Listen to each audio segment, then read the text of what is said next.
안녕하세요. 저는 파혼으로 결혼이 엎어진 예비 신부입니다. 사연을 써보는 건 처음이라 구색에 맞게 잘 쓸 수 있을지 모르겠어요. 그저 제 이야기를 하다 보면 흐름에 따라 잘 들려드릴 수 있지 않을까 생각합니다. 시간이 되신다면 저의 941생 파혼 스토리 좀 들어보고 가셔요. 제 직업은 원래 육상 선수였습니다. 한참 활동했을 때는 제 입으로 말하기 민망하지만 날아다녔었죠.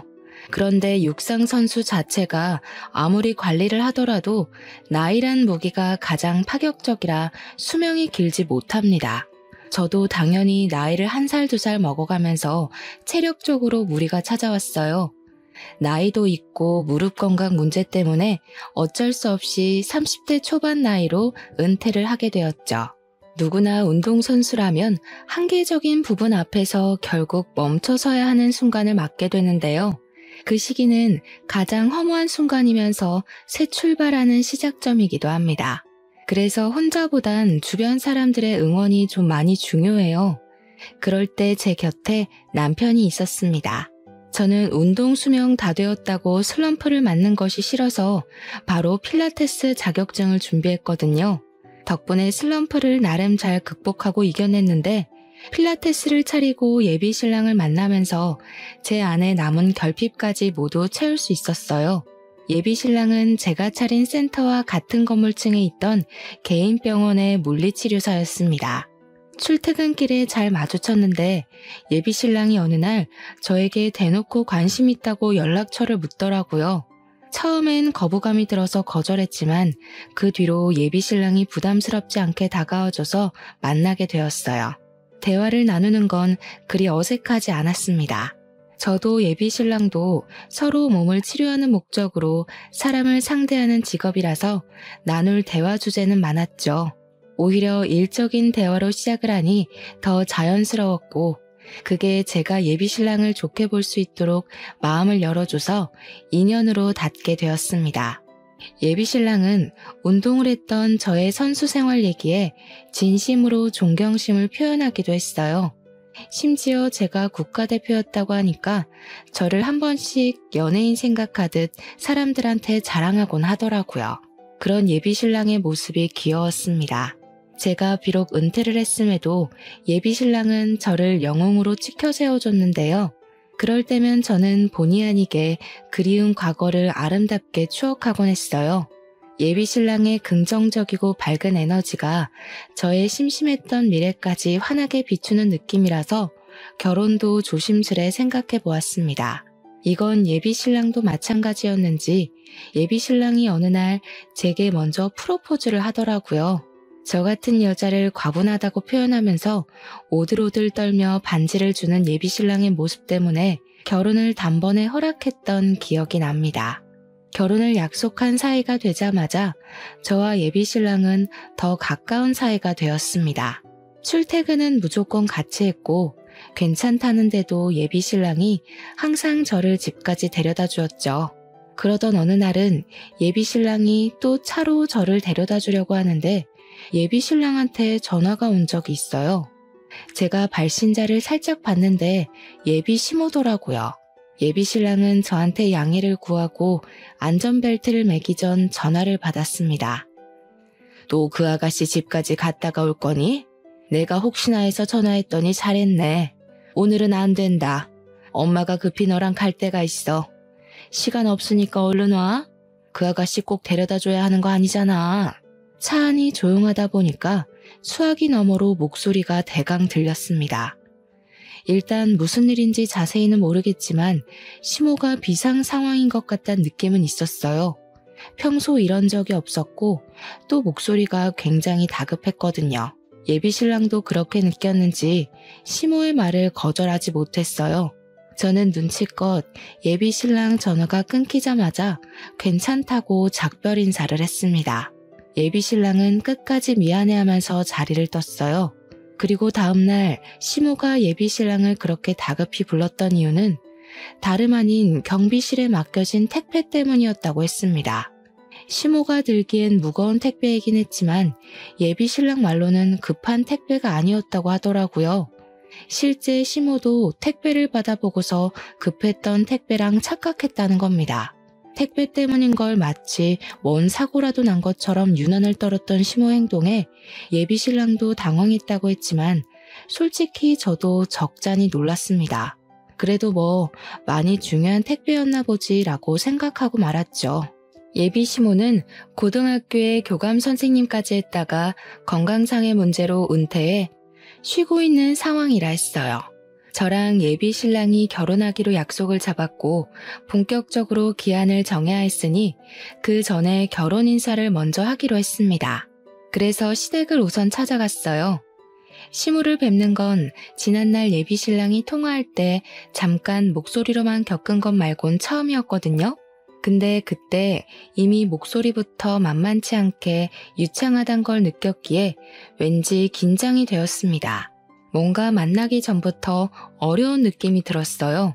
아니나 다를까 시모는 첫인상부터 얼굴에 매서운 사람이라는 것이 적혀있는 관상이었습니다. 교사를 했던 사람이라 그런가 역시 분위기 자체에서부터 위험이 느껴졌죠. 그리고 이미 알고 있었지만 말투에서도 누굴 가르치려는 느낌이 강하게 드러났어요. 그래서 그런지 시모는 약간 학습력으로 사람을 평가하려는 잣대가 있는 것 같았어요. 제가 애초에 공부보다 예체능 쪽으로 몸을 담갔던 사람이란 걸 못마땅해하는 기색을 보였습니다. 어쨌든 아가씨 지금 학력이 고졸까지라는 거네. 왜 그랬을까? 예체능으로 빠져도 대학은 나올 수 있었을 텐데. 운동한다고 공부 손 놓는 건 내 나이 때나 그랬던 거고 요즘 사람들은 미래 생각해서라도 이것저것 준비해두는 걸로 알거든요. 그래서 얘가 공부까지 한 애들보단 금메달 하나를 더 딸 수 있었던 거지. 엄마는 하나만 보고 여름 못 보네? 그것도 다 옛날 이야기지. TV에도 한 번 나온 적 없는 것 보니 유명한 선수도 아니었을 거 아니냐. 그리고 옛날에 상금 많이 탔다 해도 다 친정 밑으로 들어갔지. 지금이야 가진 돈 뭐 얼마나 남았을 거라고. 엄마가 몰라서 그렇지 매달 상금 무시하면 안 돼. 그리고 지금 하고 있는 필라테스 센터도 우리 병원 여직원들 거의 다 등록해서 완전 매출 보장 상태라고. 예비 신랑이 저를 자랑스럽게 얘기를 해도 시모는 탐탁지 않은 태도를 일관했습니다. 오히려 예비 신랑의 생각을 꺾으려고 일부러 더 안 좋은 말로 반박하는 것 같았어요. 제가 눈앞에 있는데도 서슴지 않게 경우 없는 말을 내뱉었죠. 거기서 예비 신랑이 능청스럽게 제 편을 들어주면서 치켜 세워주지 않았다면 분위기가 정말 이상해졌을 만큼 시모는 첫 대면부터 솔직했습니다. 시모 말투는 앞서 말했듯이 교사처럼 가르치는 듯한 느낌이 강했는데요. 예비 신랑이 잠깐 자리를 비운 사이 제가 어색한 분위기 좀 깨보려고 시모한테 조심스레 말을 걸었거든요. 어머님 마음에 제가 어떻게 보이실진 모르겠지만 학력 낮은 것과 별개로 저 정말 열심히 살아왔거든요. 한 번도 학력 때문에 무식하단 소리 들어본 적 없어요. 결혼 허락만 해주시면 증명해 보일게요. 시모는 제 말을 잠자코 듣더니 처음 뱉은 말이 말을 놓겠다는 대답이었습니다. 그리고는 본격적으로 자기 주장을 더 황당하게 밀어붙였죠. 욕심만 있다면 패기 정도는 누가 못 부리겠니? 나는 우리 아들이 이상한 데 장가가는 거 원치 않아. 그러려고 뼈 빠지게 돈 벌어서 키운 거 아니거든. 그러니까 언제든지 네가 내 기준에 맞지 않는다고 생각하면 내 아들 의사와 상관없이 헤어지는 거야. 알겠니? 이미 자기가 결정하고 제게 통보하는 시기였습니다. 시모의 제안에 어안이 벙벙했던 저는 대답까진 못 해드렸어요. 예비 신랑이 자리에 같이 있을 때만 해도 그런 소리 안 하더니 저를 대놓고 떼어놓으려는 게 보여서 말문이 막혔어요. 우선 부모님 두 분이 학원 하신다고 했지? 학교 선생님도 아니고 일개 학원 강사면 겨우 먹고 살 정도겠구나. 아쉽지만 일단 사돈 자리는 탈락이네. 상견례는 다른 부분까지 차차 알아보고 결정하마. 시모는 애초에 제 대답 따위 필요 없었던 겁니다. 자기 할 말만 내뱉고 바로 일어나더라고요. 그리고는 주방으로 가버렸어요. 거기서 제가 뭘 할 수 있는 게 없어서 앉아 있었던 것도 있지만 어처구니 없어서 앉아 있었던 것도 있었어요. 저희 부모님더러 탈락이라 평가를 했다는 게 너무 기분 나쁘고 어이없었습니다. 그걸로 모자라 차차 알아본다는 건 또 무슨 소리지 싶었어요. 뭔가 선생 대 학생으로 평가받는 기분 같아서 감정이 확 상하더라고요. 아무리 시모가 어른이라지만 저도 성인이거든요. 이곳은 학교가 아니고 사회잖아요. 사회에 나오면 적어도 서로에 대해 기본적인 예의는 지켜야 하는 거 아닙니까? 어떻게 선생이었다는 사람이 그런 기초적인 지식을 더 모르는 건지 모르겠더군요. 아무튼 그래서 시모는 결혼을 반대한다는 건지 아니라는 건지 애매모호한 느낌만 주었습니다. 그 상태로 예비 시댁을 나왔어요. 시댁을 나오고 제가 표정이 안 좋으니 예비 신랑이 제게 당연히 물어왔습니다. 예비 신랑도 어느 정도 자기 엄마가 제게 예의 없게 굴었다는 걸 알고 있더라고요. 우리 엄마가 좀 까칠하지. 말은 저렇게 해도 마음은 따뜻하신 분이야. 처음부터 기준을 높게 잡아야 허튼 사람 걸러낼 수 있다고 괜히 오버하신 거야. 그러니까 너무 겁내지 마. 아마 당신이 감정적으로 안 나와서 엄청 좋게 보고 계실걸? 이런 것도 칭찬이라고 하는 건지 모르겠더군요. 예비 신랑은 자기 없을 때 시모가 제게 어떤 말로 돌직구를 날렸는지 몰라서 이런 태평한 소리를 하는 거였습니다. 저는 굳이 저 혼자 소가리를 하고 싶지 않았습니다. 제가 아직 결혼을 한 것도 아니었고 예비 시모의 일이면 예비 신랑도 알고 있어야 된다고 생각했거든요. 그래서 예비 신랑이 자리를 비웠던 딱 그때의 사실만 얘기를 했어요. 그랬더니 예비 신랑이 뜬금없이 하하 웃더라고요. 저는 나름 심각하게 얘기를 한 건데 웃어버려서 더 기분이 나빴습니다. 엄마가 또 옛날 습관 못 버리고 그랬나 보네. 엄마한테 그런 선생 같은 말투가 고질병 같은 거거든. 너처럼 오해하는 사람들이 많아. 근데 절대 신경 쓸 것 없어. 말 그대로 오해니까. 오해? 나는 지금 어머님 말투를 뭐라 하는 게 아니라 내용을 갖고 따지는 거야. 어머님이 우리 부모님더러 사돈 자리는 탈락이라는 소리를 했는데 그게 그냥 웃고 넘겨야 되는 습관이라고? 기분 나빴으면 미안. 나는 엄마가 이러는 거 워낙 익숙해서 몰랐어. 불편했어? 엄마한테 사과하라고 말할게. 예비 신랑은 뒤늦게야 진지한 제 표정을 보곤 자기가 시모한테 잘 얘기해서 오해 풀 수 있도록 하겠다고 했습니다.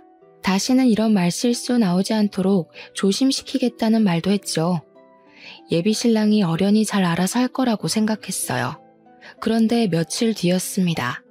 어느 날 연락도 없이 시모가 제가 일하는 곳으로 찾아온 겁니다. 시모랑 안면을 튼 사이인 건 맞지만 그래봤자 결혼 인사 때문에 찾아가서 겨우 한 번 봤던 것이 다였어요. 시모가 이렇게 연락도 없이 제 직장을 들이닥칠 만큼 가까운 사이가 아니란 말씀을 드리려는 겁니다. 그래서 제가 당황해도 무척 당황했죠. 시모가 어떻게 찾아왔을까? 갑자기 왜 찾아왔을까? 그런 걸 급하게 머리 굴려 생각해보면 전부 예비 신랑의 존재가 걸렸어요. 아마 예비 신랑이 결혼 인사 때문에 시모한테 뭔 얘기를 해서 저를 찾아온 게 아닌가 싶은 생각이 뒤늦게 들었습니다. 그나마 가장 사실에 가까운 강력한 추측이었죠. 어머님, 갑자기 어쩐 일로 찾아오셨어요? 어머님 오실 거란 얘기를 따로 들은 게 없어서 전혀 모르고 있었거든요. 모르는 게 당연하지. 내가 말 안 하고 왔으니까. 그냥 내 아들 병원에 물리치료 받으러 왔다가 네가 여기서 센터 한다는 얘기가 생각나서 잠깐 들렸다. 물리치료를 받으러 왔다는 것이 핑계라는 건 저도 나이가 있기 때문에 훤히 보이는 속셈이었습니다. 시모는 굳이 그런 거짓말을 하면서 제 센터가 보고 싶어 찾아온 것 같았어요. 저와 말을 주고받으면서도 노골적으로 제 센터를 쓱 둘러보는 느낌이 있더라고요. 지난번 결혼 인사 갔을 때 다른 건 차차 알아보겠다고 하더니 이런 불시의 점검이 그런 과정 중 하나였지 않나 싶습니다. 한눈에 들어왔을 센터를 눈에 다 담고 난 시모는 그제야 제게 눈길을 두었는데요. 이번엔 저의 차림새를 위아래 훑는 겁니다. 곧 혀를 끌끌 차면서 말씀하셨어요. 결혼할 남자도 있는 여자가 이런 야한 옷을 입고 일을 해? 혹시 일부러 다른 이성들의 시선을 즐기거나 그런 쪽에 취미가 있는 건 아니겠지? 그런 게 아니라면 앞으로도 이런 식으로 일할 거니? 이런 식이라뇨? 누가 들으면 제가 뭐 부정행위라도 하다 걸린 사람인 줄 알겠어요. 어머님, 여기 제 직장이에요. 아무리 그래도 말씀 좀 조심해 주세요. 조심은 너부터 하는 게 좋겠는데? 내 아들이 무려 같은 병원에서 일하고 있는 임직원인 걸 알면서 신부 될 사람이 쫄쫄이 입고 아래층에서 이런 식으로 설쳐대는 거 사람들이 알아봐. 천박하게 보지 않겠니? 말이 너무 대놓고 심한 것이 시모는 저한테는 아예 예의를 차릴 생각이 없어 보였습니다. 그 탓에 주변 회원님들까지 시모 하는 말을 다 듣게 되었는데요. 솔직히 너무 창피했고 자존심이 상했어요. 제가 결혼도 하기 전에 이런 시모를 만나게 생겼다는 걸 광고하는 셈이라 쓸데없이 동정심을 살 것 같기도 했죠. 저는 일단 보는 눈 때문이라도 어쩔 수 없이 시모를 휴게실로 모셨습니다. 어머님이 어떤 기분으로 그런 소리 하셨는지 이해해 줄 수 있는데요. 좀 좁게 충고하실 수도 있는 거 아닌가요? 그래도 겨우 두 번째 보는 거면 초면이나 다름없는데 너무 매너가 없으시네요. 넌 젊은 애가 왜 이렇게 눈치가 없니? 내가 왜 이러는 것 같은지 모르겠어. 눈치라도 있으면 그나마 덜 민망하게 헤어질 수 있으려나 했는데 역시 남들보다 머리 굳은 지가 오래돼서 그런가 보네. 시모가 딱 그 말을 하면서 저를 새초롬하게 째려보는데 저는 그 순간 알아챘어요. 시모는 우리 결혼을 처음부터 반대했다는 것을요. 애초에 제가 운동을 했었다는 이유만으로 저를 며느리로 드릴 생각이 아예 없었다는 것을요. 알아서 나가떨어져 나가길 바래서 저한테 그리 매너 없게 굴었다고 친히 말씀하시더라고요. 그걸 그제야 눈치챈 저도 어쩌면 미련한 면이 없지 않았다곤 볼 수 없을지도 모르겠네요. 나는 적어도 우리 아들이 같은 병원 일 하는 사람이나 공무원은 되는 사람이랑 결혼하길 바라거든. 요즘 세상에 가방끈이 길고 짧은 건 상관없다고들 하는데 난 교감까지 해봤잖아.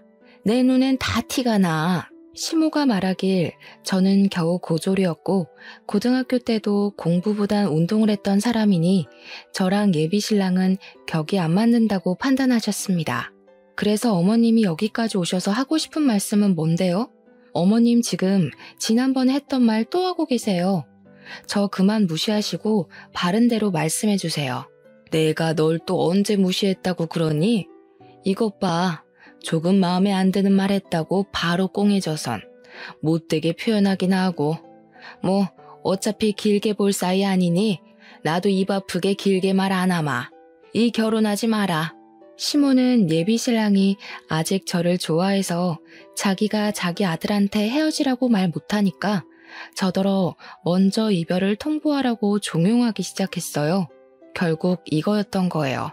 그날 제 센터를 찾아온 이유도 제가 어떤 일을 하는지 어떻게 일을 하는지 점검하러 왔다기보단 결혼 반대가 본 목적이었던 거죠. 어차피 네가 우리 집에 며느리로 들어오면 지옥일 거야. 내 아들은 내 말이면 결국 거역 못하는 애고 나는 널 절대 며느리로 인정 안 할 거거든.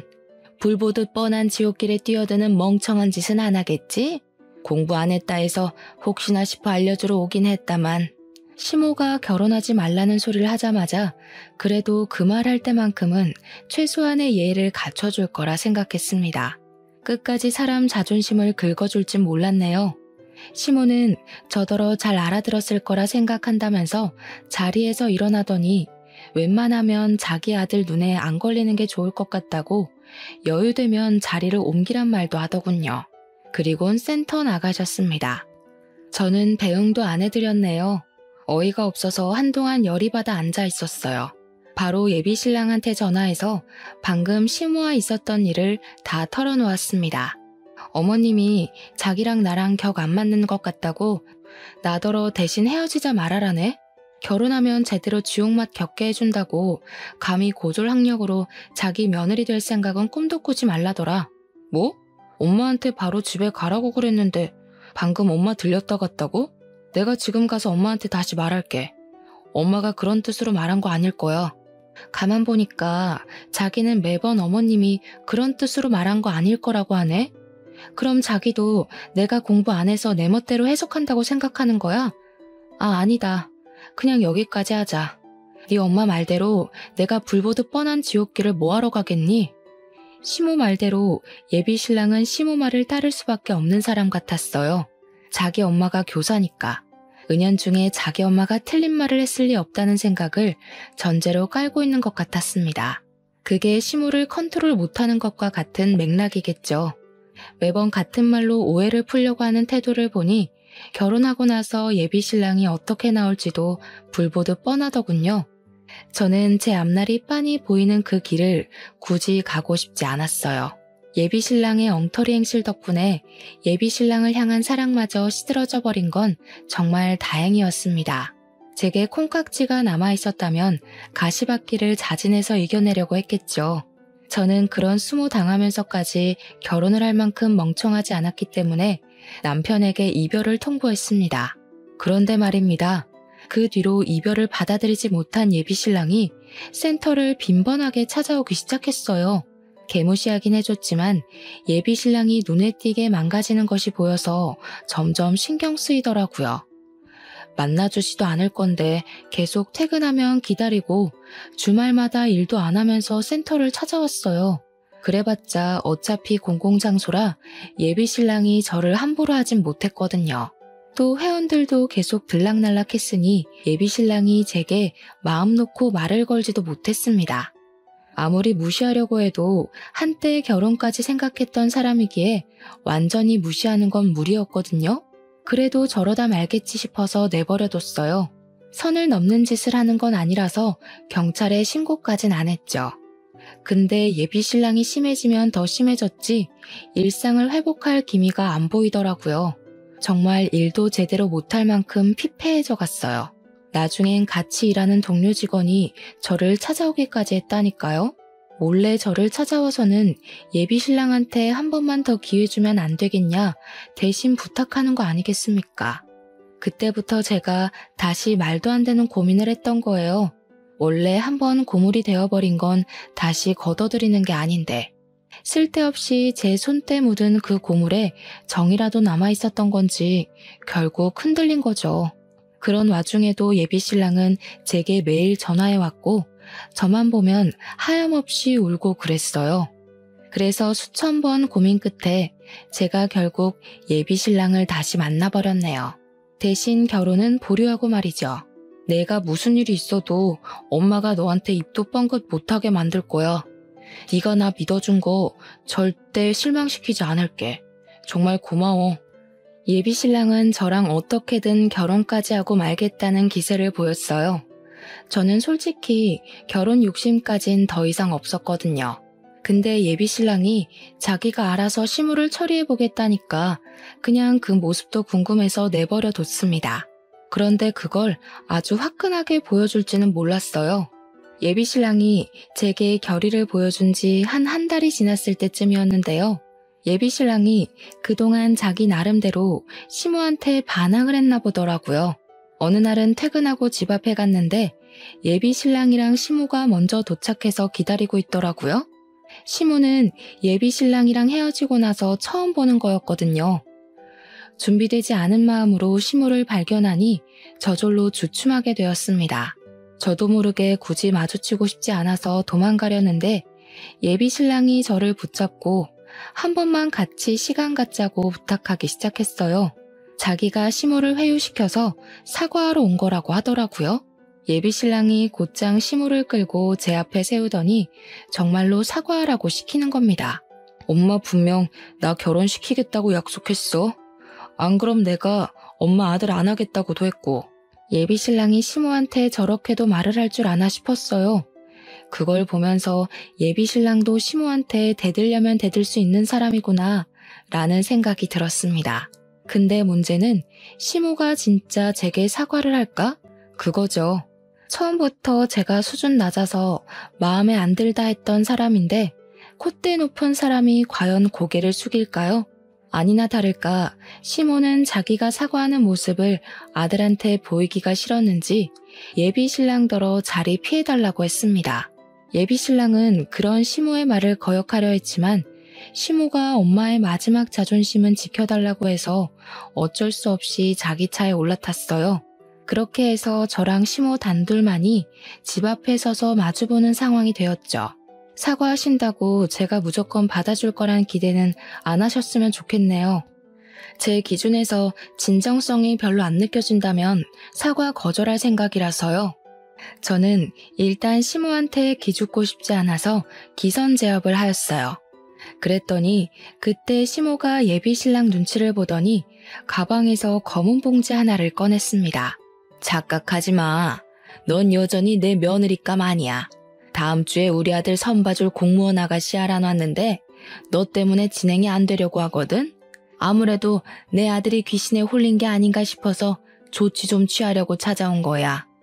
그 순간 시모가 들고 있던 검은 봉지를 제 머리 위로 쏟아버렸어요. 봉지 안에 든 내용물은 다름 아닌 굵은 소금이었습니다. 그것은 제 머리부터 옷 안까지 침범하여 순식간에 살갗을 따갑게 만들었어요. 정말 머리에 망치를 맞았다는 기분이 그런 기분이지 않나 싶더라고요.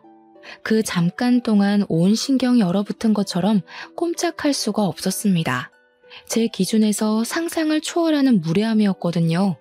조금 뒤늦게야 정신을 차린 저는 결국 참지 못하고 시모가 들고 있는 가방을 빼앗아 버렸어요. 제가 둘러쓴 소금과 우리 집 앞에 쏟아진 소금을 전부 다 주워 담기 시작했습니다. 그러자 시모가 놀라서 자기 가방을 뺏으려고 하더군요. 저는 그런 시모를 밀어내며 시모 가방 안을 악착같이 소금으로 범벅했어요. 야, 뭐하는 짓이야? 이 명품이 얼마짜린 줄 알고 이래? 기스난다고. 당장 안 내놔? 왜요? 남의 집에 쓰레기를 가져왔으면 도로 가져가야지. 여기 안에 쓰레기밖에 없어서 쓰레기통인 줄 알았는데 명품은 무슨? 주인이 쓰레기면 명품도 이렇게 쓰레기밖에 안 되는 거라고요. 시모는 제 손에 들린 가방을 뺏으려 했고 저는 뺏기지 않으려 사투를 벌이는 사태가 벌어졌습니다. 그때 제가 어느 시점에서 가방을 놔버렸어요. 그러자 시모가 보기 좋게 발라당 넘어져 버리더군요. 그 꼴에 대고 제가 남은 소금 싹 다 가져가라고 친히 손으로 퍼다 시모한테 전부 뿌려줬습니다. 나도 당신 며느리 할 생각 없는데 만약 재수없게 며느리가 된다면 그쪽을 영원히 불행한 시어머니로 한번 만들어줘 볼까 했거든? 똥 밟았다 생각하기 싫으면 내 눈앞에 다신 나타나지 마세요. 마지막 경고예요. 우리의 소란을 알고서 뒤늦게 차에서 내린 예비신랑은 사태의 심각성을 보고서 경악을 금치 못했습니다. 그리곤 바로 넘어져 있는 자기 엄마한테 달려갔어요. 저를 다소 원망스럽게 쳐다보더라고요. 자기야, 우리 엄마가 사과하러 온 거잖아. 아무리 쌓인 게 있어도 이건 아니지. 엄마가 한 발 양보했으면 자기도 똑같이 양보해야 되는 거 아니야? 대체 왜 이렇게 못되신 거야? 아, 그래. 네가 고작 이 정도 안목이란 거 확신할 수 있게 돼서 다행이다. 이제는 고물 재활용 못하겠어. 너도 네 엄마랑 세트로 내 눈에 띄지 마. 발모가지 비틀어버리기 전에. 저는 둘 다 꺼지라고 쫓아내고서 문을 닫아버렸습니다. 다신 찾아오지 말라 했더니 예비신랑이 뒤늦게 제가 아까운지 또 설득하려고 찾아오대요. 꺼지라고 소리치면서 경찰 신고할 거라고 하니까 불이 나게 도망치고는 더 이상 안 찾아오더라고요. 사실 처음 이 결혼이 엎어졌을 때 그대로 마무리를 했다면 그나마 감정만 조금 상한 채로 지나 보냈을 기억이었을 겁니다. 그런데 제가 쓸데없이 게임에 넘어가서 아주 더럽게 엎어진 결혼이 되어버린 거죠. 그건 제 스스로의 업보라고 인정하기에 길게 탓할 생각은 없었어요. 그저 그 사람들과 관련된 모든 인연을 빨리 정리하고 싶었습니다. 출퇴근하다가 어쩔 수 없이 마주쳐야 할 예비신랑 얼굴 보기 싫어서 센터도 한 달 안에 문 닫아버렸어요. 저는 이러한 사정을 친정 부모님한테 빠짐없이 고백했습니다. 친정 부모님은 저의 이야기를 늘 하나의 경험으로 봐줄 뿐 절대 질책한 적은 없었던 분들이라 위로가 되었거든요. 역시나 부모님 두 분 다 제게 잘했다고 해주셨어요. 오히려 상견례까지 못 가 시모 낯짝 한번 마주해보지 못한 걸 아쉬워하셨습니다. 그렇게 저는 잠깐 따끔했을 뿐인 인연에서 발을 빼고 벗어날 수 있게 되었는데요. 센터는 아빠가 학원 건물 1층에 자리 내줄 테니까 거기서 하라고 하더라고요. 사실 초반에 저희 친정 부모님 소개할 때 학원 운영하는 강사라고만 했잖아요. 시모가 무시할 정도로 작은 학원은 아닙니다. 나름 이름 있는 공시학원 2개를 크게 운영하고 있거든요.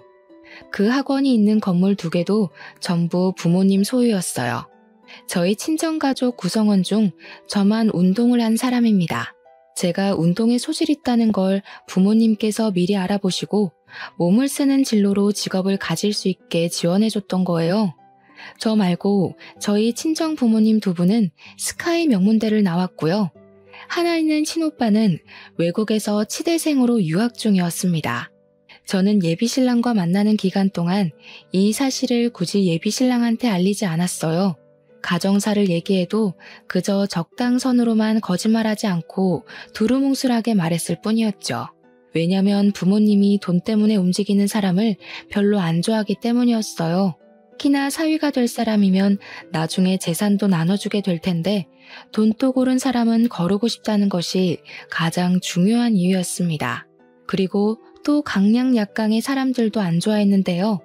부모님은 저희 집안이 상대적으로 상대 집안보다 못나 보일 경우 상대 집안에서 어떤 태도로 나오는지를 중요하게 생각하셨습니다. 그때만 해도 제가 예비신랑을 한참 사랑했을 때라서 예비신랑은 강약 약강인 집안에서 자란 게 아닐 거다 호언장담했었거든요. 그런데 결혼 인사 가자마자 학력 때문에 제가 개무시를 당했잖아요. 그때 부모님의 낯을 보기가 얼마나 민망했는지 몰라요. 시댁에서 저를 반대하는 이유가 고졸 때문과 운동 경력 때문이란 걸 얘기하는 것도 뻘쭘했습니다. 어쨌든 저는 부모님 학원 건물에서 새로 일을 시작해 좋은 성과를 이루었어요. 한 달 만에 그간 일했던 모든 월 매출에서 최고액을 달성했죠. 병원에서 일했을 때보다 무려 1.5배 높은 성장률이었어요. 학원가라서 학생들의 공부를 방해하는 건 아닌가 걱정했는데 오히려 공시생들에게 운동이 중요한 생활 리듬으로 작용하더라고요. 그래서 뜻하지 않게 인기가 대폭발해버렸습니다. 지난날의 과오는 생각도 안 날 만큼 빠듯한 하루를 보냈어요. 그렇게 평화로운 일상을 살던 중이었습니다. 아무 생각 없이 휴대폰을 봤는데 제가 예비신랑을 차단 안 해놨더라고요. 그래서 우연히 예비신랑 프로필을 보게 되었어요. 근데 결혼하는가 보대요? 공무원 여자랑 선본다더니 잘된 건지 웨딩 사진이 프로필로 올라와 있었습니다. 그걸 보면서 역시 사람은 다 제 짝이 있는 거구나 그런 생각이 들더라고요. 제게는 어렵기만 했던 그 남자와의 결혼이 어떤 여자한테는 겨우 몇 개월 만에 결혼까지 직행했을 만큼 수월했다는 의미잖아요. 예비신랑과 결혼을 못해서 아쉽다는 말을 하는 게 아니라 그저 사람은 저마다 묶인 인연이 따로 있는 것 같다는 걸 느꼈다는 것 정도예요. 그런데 생각해보면 말입니다. 세상에 이루어질 수밖에 없는 운명적인 인연이 있다면 그 반대도 있다는 소리잖아요. 참 끈질긴 앙숙의 인연도 분명 존재하지 않겠습니까? 제가 아마 예비신랑과 운명이 아닌 앙숙의 연으로 묶여진 관계가 아닌가 싶었어요. 그렇게 느낀 이유는 당연히 그 집안 사람을 또다시 마주치게 되면서였습니다. 한참 평소와 같은 일상을 보내고 있을 무렵이었어요. 대낮이었고 곧 점심시간이라서 건물 내부에 점차 사람들의 유입이 많아지고 있을 때였죠. 그 시각 저는 센터에 있었는데요. 갑자기 건물 내에서 엄청난 소란이 나는 겁니다. 소방 대피 훈련할 때 말고는 보통 이 정도의 소음은 생기지 않는 곳이 공시학원이거든요. 그래서 단연 그 소리에 관심이 몰릴 수밖에 없었어요. 저뿐만 아니라 건물 내부의 모든 사람들이 다 그랬죠. 그건 수업까지 방해될 정도의 행패였던지라 구경 나가지 않을 수가 없었는데요. 저도 뒤늦게 센터를 나가봤다가 정말 깜짝 놀랐지 뭡니까. 소란의 중심이 있는 사람 중 한 명이 예비 시모였던 여자가 아니겠어요? 인파에 가려져서 시모만 보였을 땐 시모가 저를 찾아내서 이곳을 온 줄 알았습니다. 등골에 소름이 쫙 끼쳤죠. 그런데 조금 더 인파를 뚫고 중심으로 들어가니 시모가 웬 젊은 여자의 머리채를 잡고 성난 얼굴을 하고 있더라고요. 저를 찾아온 게 아니었다는 건 일단 안심이었지만 상황 자체는 여전히 당황스러웠어요. 공무원도 아닌 게 공무원이라고 거짓말을 쳐? 어쩐지 뭔가 이상하다고 했어. 아직 필기도 못 붙어서 학원이나 다니고 있던 주제에 어디서 공무원이었던 나를 속이고 내 아들이랑 결혼을 하려고 해? 내 아들한테서 얼마나 뜯어갔어. 보아하니 시모에게 머리채를 잡혀 비명을 꽥꽥 지르고 있는 여자는 제가 예비신랑 프로필에서 봤던 그 여자인 듯 했습니다. 예비신랑과 결혼하려 했던 여자인데 공무원이 아니라 우리 부모님 학원을 다니고 있던 공시생이었나 봐요. 억울해하면서 해명하는 여자 얘기를 들어보니까 결혼하기 전에 시험이 하나 있는데 그때 무조건 붙을 자신이 있어서 일부러 말 안 했다고 하더라고요. 그건 당장의 결과를 원하는 시모한텐 통하지 않을 이론이란 걸 저는 예측이 되었죠. 시모는 지난날 제가 일하는 곳을 불쑥 찾아왔던 것처럼 저 여자 다닌다는 직장도 몰래 알아내서 따라왔다가 덜미를 잡은 상황 같았습니다. 처음엔 시모의 무례함에 분노만 느껴졌는데 시간 좀 지나니까 한결같이 정신 못 차리고 아들 앞길 막고 서 있는 시모가 한심해 보이더군요. 저는 그런 시모를 향해서 무의식적으로 혀를 끌끌 차버렸어요. 그 순간 약속이라도 한 듯 시모와 눈이 정통으로 마주쳤죠. 시모가 겨우 3번밖에 안 본 저를 알아보더라고요.